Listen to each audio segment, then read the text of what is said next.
Me dedico a esto por mi padre. Fue un héroe. La historia de un astronauta que viaja a los límites exteriores del sistema solar para encontrar a su padre perdido y desentrañar un misterio que amenaza la supervivencia de nuestro planeta. Así se presenta la película Ad Astra, protagonizada por Brad Pitt, que tras su paso por el Festival de Venecia se estrena este fin de semana. Es una completa locura.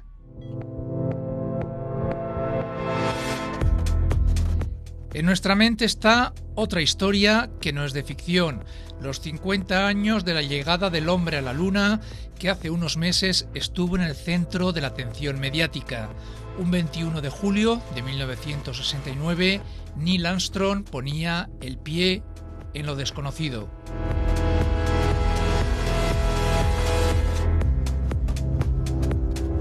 Pero algunos piensan que el riesgo de los astronautas de entonces y los de ahora está mucho más controlado que el que asumieron otros hombres ante desafíos que nos llevan 5 siglos atrás, cuando marinos como Fernando de Magallanes contaban con pocos datos y muchos sueños y ambición. Querían llegar hasta las Molucas, las islas de las especias, donde la nuez moscada y el clavo tenían tanto más valor que el oro, pero viajando rumbo a poniente, atravesando un estrecho que conectaría 2 océanos. Es historia.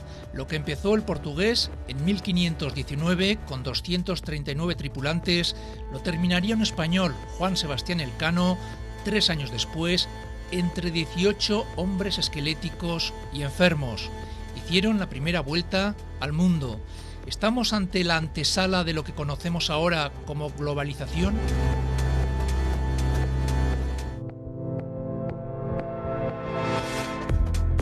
Muchos actos conmemoran el 5º centenario, desde exposiciones como la que inauguraron los Reyes hace unos días en Sevilla, el viaje más largo, hasta películas que quieren llegar a todos los públicos, aunando entretenimiento con un talante didáctico, pasando por otras disciplinas como la ópera. No hay rosas sin espinas. Y no olvidamos los libros. Títulos como La Ruta Infinita, de José Calvo Pollato, que ha entusiasmado al mismísimo Javier Sierra, o La Forma del Mundo, de Tato Cabal, que ya presentamos en el programa. Hoy traemos Y Magallanes encontró el estrecho, de José Enrique Gil Delgado. Años atrás nos habló de la influencia de Cervantes en Shakespeare, y ahora nos descubre un personaje menos conocido de la expedición de Magallanes, Antonio de Pigafetta, un noble italiano. ¿Cuál era su misión?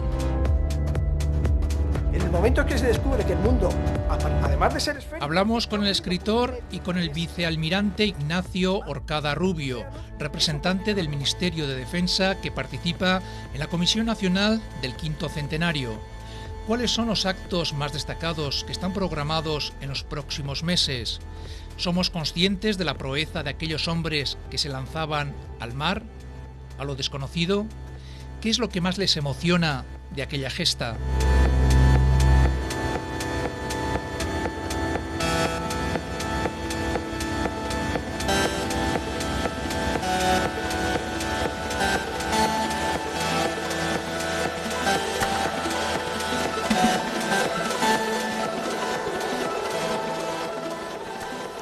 Buenas noches, bienvenidos a la Hora Cultural. Estamos en directo, 12:30 pasadas, 1 hora menos en las Islas Canarias.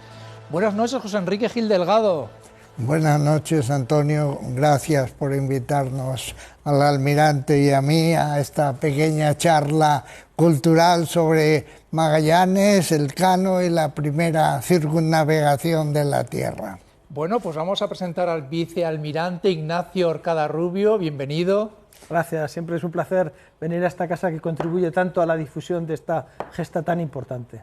Y mientras estábamos hablando, ya me estaba diciendo Ignacio Orcada que él ha estado en algunos de los actos que hemos presentado ahí. ¿Cuál es su papel su contribución a lo que se está montando con el quinto centenario? Bueno, en realidad yo ejerzo la función de representante del Ministerio de Defensa en lo que son los diferentes actos en esta tan importante conmemoración que tenemos. En ese papel pues trato de coordinar todo el papel del Ministerio, especialmente de la Armada, que está haciendo una contribución muy importante, y asimismo pues contribuir e impulsar también nuestra participación en otras áreas que no son exactamente de nuestra competencia, pero en la cual nosotros podemos hacer una contribución relativamente importante. Vamos a ver precisamente un acto que ocurrió este verano y a mí me gustaría rescatar.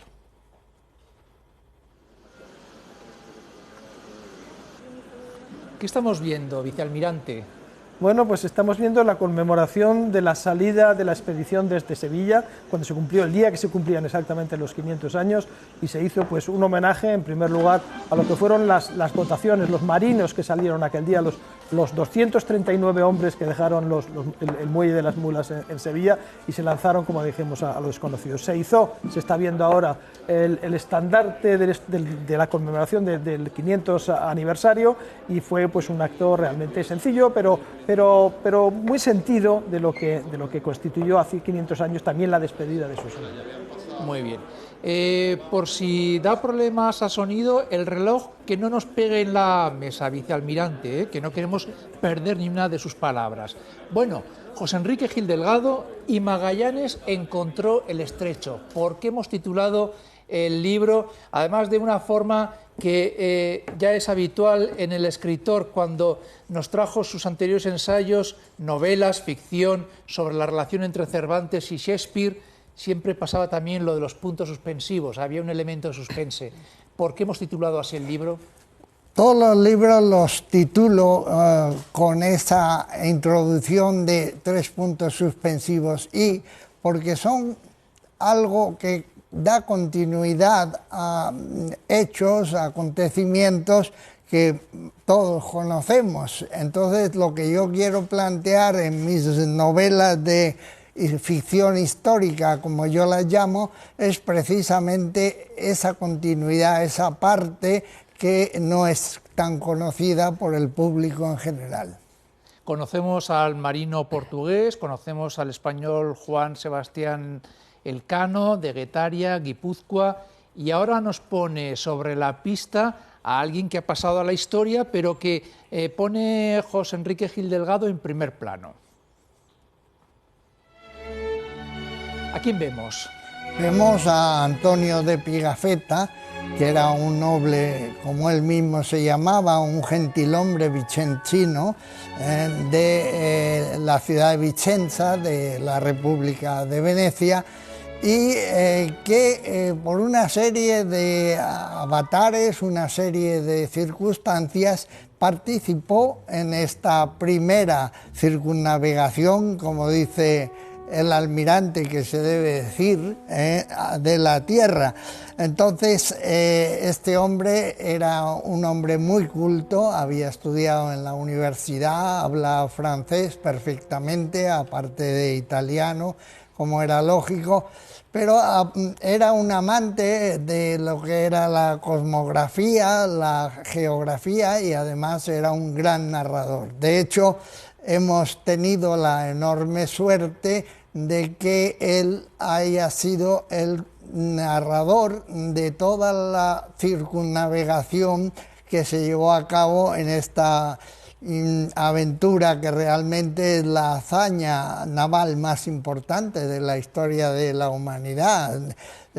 Salir unas 200 y pico hombres. No hay digamos, un acuerdo sobre cuántos fueron los pico de hombres que participaron. Hay quien dice que eran 239, otros 40 y tantos, otros llegan a 265, pero el caso es que hubo la gran fortuna de que este hombre, al que Magallanes contrata como cronista de aquella expedición, fuera uno de los 18 que regresaron en la nave Victoria al cabo de 3 años menos 2 semanas a Sanlúcar de Barrameda. La nave Victoria, la nao Victoria, iba al mando de Juan Sebastián Elcano, marino de Guetaria y de familia muy marinera.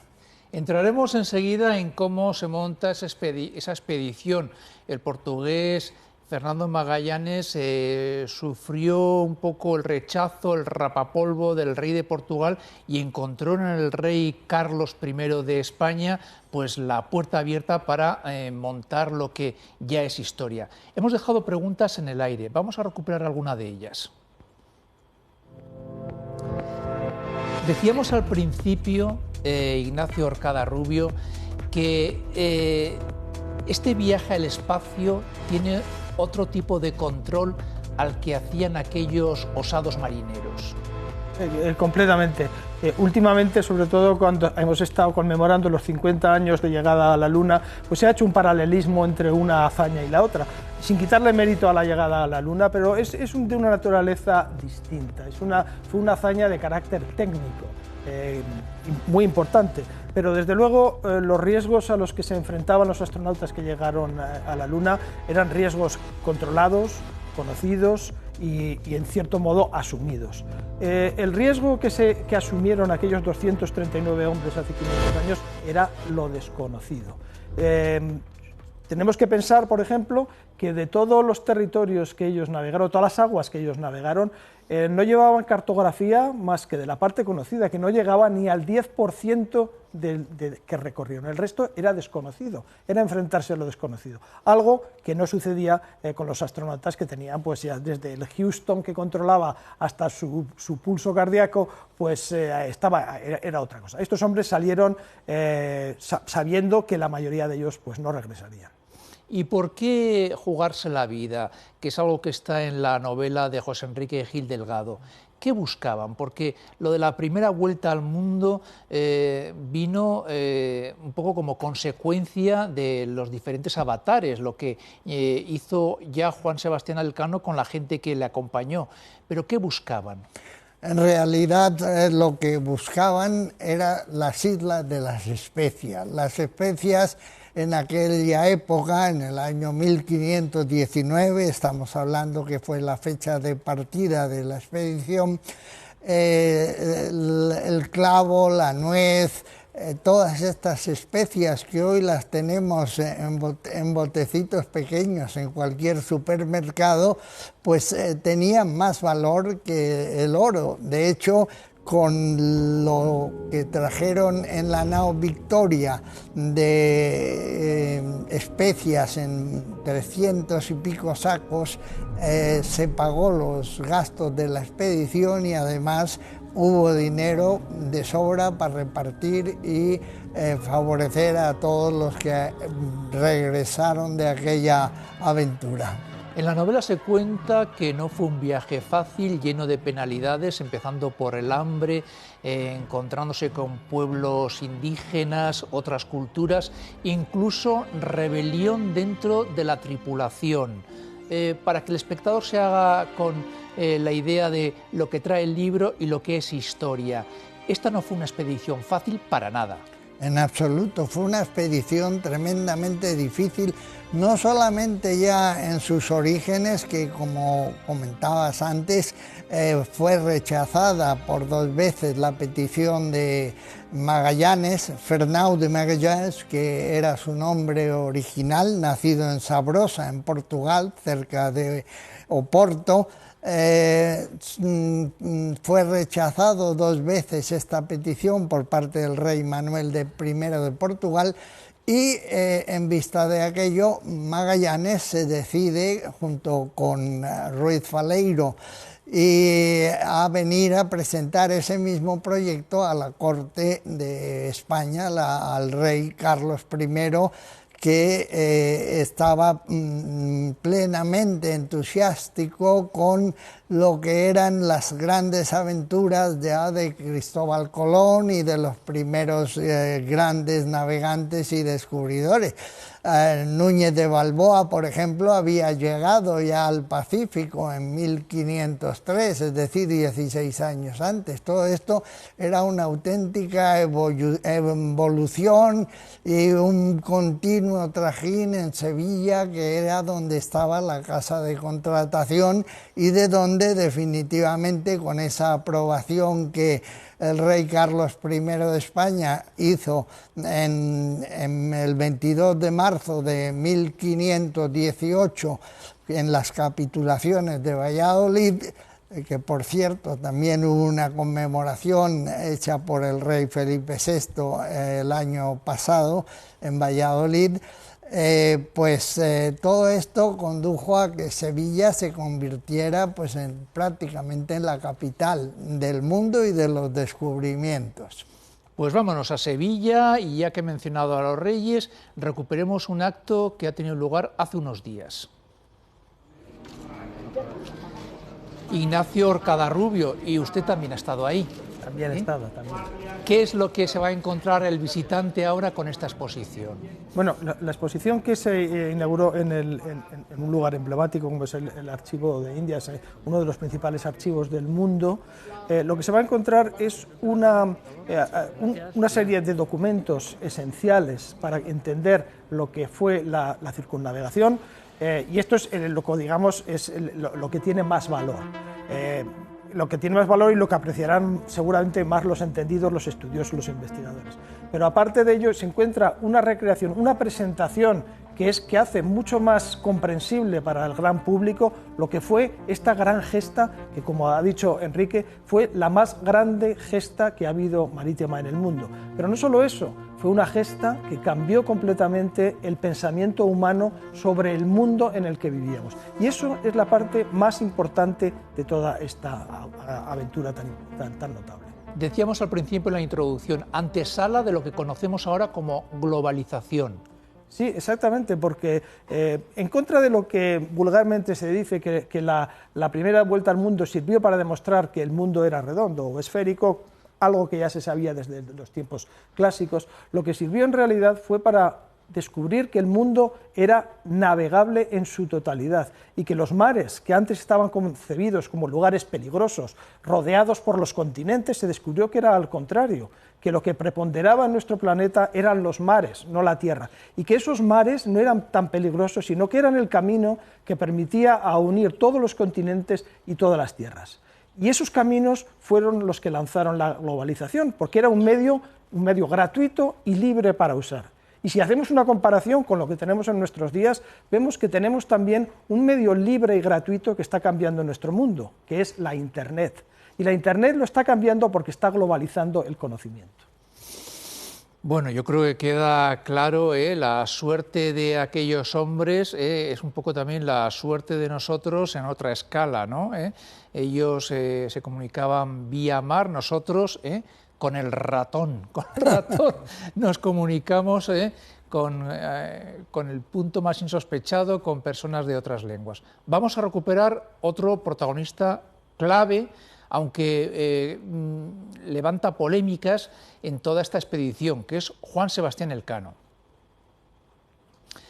Decía lo de la polémica porque, por ejemplo, Tato Cabal, que tuvimos aquí la fortuna de hablar con él, autor de La forma del mundo, él decía que parece que ahora colocamos a Elcano a la misma altura que Magallanes. La suerte le sonrió al final, pero Elcano era otro perfil, otro marinero, ¿no? Elcano era un hombre nacido en Guetaria, como ya he comentado anteriormente, y era un marino, hijo de marinos, de Domingo Sebastián Elcano, y de su madre María Puerto, que desde que nació, desde pequeño, se vio envuelto en esas olas del mar Cantábrico. Su padre pescaba, su padre le llevaba consigo en esas en esas operaciones de pesca, y al final Elcano se hace marino profesional y se pone incluso al servicio de la corona de Castilla, estando bajo las órdenes directas del gran capitán en las campañas de Nápoles en contra de lo que era la monarquía francesa, que pretendía, lógicamente, en aquellos tiempos ser la que dominara en lo que fue luego el reino de las dos Sicilias, es decir, Nápoles y Sicilia, que estuvieron bajo el dominio de la corona de Aragón. Entonces, Elcano participa posteriormente también en una serie de guerras en Argelia y en Marruecos, siempre bajo la corona de Castilla, y con todas las condiciones que le convierten en un gran marino profesional. No fue hasta muy tarde, hasta incluso mucho después de que Magallanes fuera muerto en la isla de Mactán, cuando Elcano se hace al final con el mando de las dos pequeñas naves que quedaban, que fueron al final la Victoria y la Trinidad, pero él era maestre en la nao Victoria y por una serie de circunstancias llega a convertirse en el hombre que primero circunnavegó la tierra, como luego el emperador, al otorgarle su título y su escudo de nobleza, le puso el lema en latín primus me circundedisti, es decir, tú fuiste el primero que me circunnavegó. Y creo que la Casa de la Moneda, a partir de mañana, tengo entendido, o ya mismo, va a también participar de este quinto centenario y va a acuñar alguno de los billetes, monedas. Va a acuñar una serie de monedas que van a ir saliendo cada año, y la primera la presentan precisamente en Sanlúcar de Barrameda el día 20, en conmemoración de la salida de la expedición. ¿Qué va a pasar el 20 de septiembre, esta misma semana? Bueno, el 20 de septiembre, al igual que se conmemoró la salida desde Sevilla, que fue donde comenzó la expedición, lo que se conmemora es la salida de Sanlúcar, que es el punto en el que comienza la circunnavegación, donde comienza y donde termina realmente. Se va a hacer otro homenaje a las dotaciones que participaron, pero este se va a hacer en la mar en vez de hacerlo en tierra. Van a participar la fragata Victoria, que lleva el mismo nombre que la nao Victoria. Va a participar la nao Victoria, la réplica del barco que llevó a cabo la primera vuelta al mundo. Van a participar otros barcos, como el PROS, de la Asociación de Amigos de los Grandes Navegantes Españoles, y barcos de pesca, barcos deportivos. Y todo ello va a hacerse en la mar, y va a hacerse en un punto que es emblemático, que es la entrada al río Guadalquivir. Este río Guadalquivir, como bien conocen todos los marinos, tiene una boya de recalada a la que se dirigen los barcos antes de subir el río. Tiene un nombre ahora mismo, y ese nombre, a partir de las 12 del día 20, cambia de nombre y se llamará la boya Juan Sebastián de Elcano. De esa manera, todos los marinos que vayan a subir con un barco por el Guadalquivir tendrán que recordar el nombre de la primera persona que dio la vuelta al mundo. Bueno, pues quien esté en Sevilla, desde luego puede ser testigo de primera mano de algunos de los pequeños convocatorias, lo que va a ocurrir, lo que ha apuntado Ignacio Orcada Rubio. Vamos a recuperar de las muchas disciplinas que están participando de este quinto centenario, una ópera.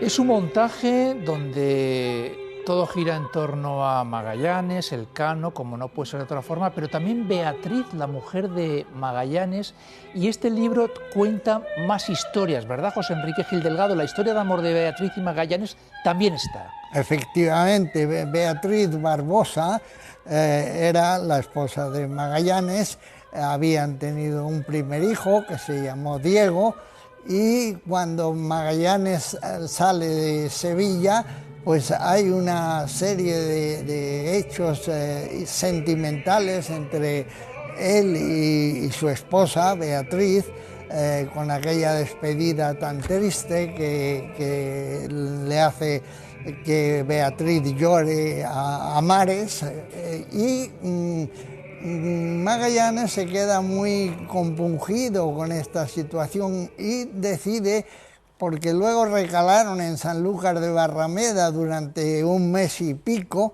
y decide, cuando está en Sanlúcar, coger una de aquellas falúas que subían por el Guadalquivir desde Sanlúcar hasta Sevilla, decide visitar a su mujer y hacer testamento, con lo cual él se queda mucho más tranquilo también, puesto que de alguna manera protege a esa mujer, a su hijo y también al hijo que están esperando y del que él no llegó a conocer. Esa historia está tal cual y Magallanes encontró el estrecho. Vamos con vídeos, propuestas que han organizado, que han diseñado desde la Comisión Nacional de este quinto centenario, y aquí tenemos un representante del Ministerio de Defensa. En un caluroso 10 de agosto de 1519, 239 hombres y 5 naos de madera zarparon del puerto de Sevilla rumbo al otro lado de la tierra, sin saber que volverían al punto de partida. Bueno, este es un vídeo que puede estar muy bien para los chavales, ¿verdad? Porque de eso se trata, ¿no, Ignacio Orcada? De difundir lo que ha pasado. Absolutamente. Precisamente este vídeo lo organizamos nosotros en conjunto con la Hispanic Society, porque uno de los objetivos que tiene el quinto centenario es la difusión de esta gran hazaña, no solamente en la sociedad española, sino también internacionalmente. Aliados para esto, en este momento tenemos a la gran comunidad hispana de Estados Unidos. Están deseosos de tener eventos nuevos en los cuales sentirse orgullosos, y es por lo cual hicimos un acto en Washington hace 3 o 4 meses y presentamos este vídeo para que ellos sean los que lo utilicen. Está en inglés, el original este que han puesto está traducido, para que ellos mismos sean los que lo traduzcan dentro de Estados Unidos. Pero no es solamente este punto. Estamos haciendo una serie de productos que van a servir para la difusión de la Vuelta al Mundo. Entre ellos se ha hecho un cómic que se encuentra disponible dentro de la página del quinto centenario y del Ministerio de Defensa también, que tiene el objetivo de poder ser distribuido en los colegios a gran escala dentro de España, porque es que conjuga el rigor histórico y el rigor náutico con un diseño muy juvenil, muy desenfadado, que con alguna licencia pues lo hace atractivo a nuestros chavales. Última pregunta que les hago a los dos y que hemos dejado en el aire. ¿Qué es lo que más les emociona de esta gesta de Magallanes, del Cano, de aquellos hombres, 239 o 40 y pico, como dicen algunos, que se lanzaron al mar a lo desconocido? José Enrique Gil Delgado. Para mí lo que más me emociona es ver que una serie de hombres se lanzan a lo desconocido, con el apoyo, en este caso, de España y de la monarquía hispánica, y además pienso que si este hecho hubiera tenido lugar en Inglaterra, habría pequeños gadgets en las últimas tiendas del último pueblo y saldría en todas partes. Yo estoy ahora mismo en un proceso de negociar y presentar un proyecto a la Comisión del Quinto Centenario, junto con Diagonal Televisión, que fue la productora de la serie Isabel, y Carlos Rey Emperador, para hacer una miniserie basada en mis novelas, esta primera y la continuación que se llamará Y el Cano circunnavegó la tierra. Porque la novela de José Enrique Gil Delgado nos deja ahí en 1520, 3 años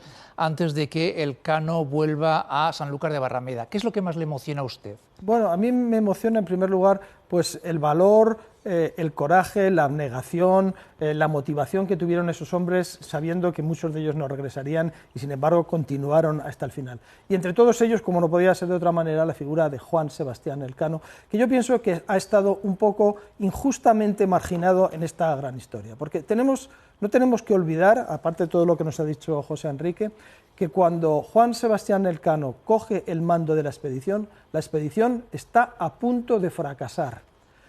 Se les había encargado que llegaran a las islas de las Molucas, no habían conseguido llegar, ni sabían dónde se encontraban las Islas Molucas.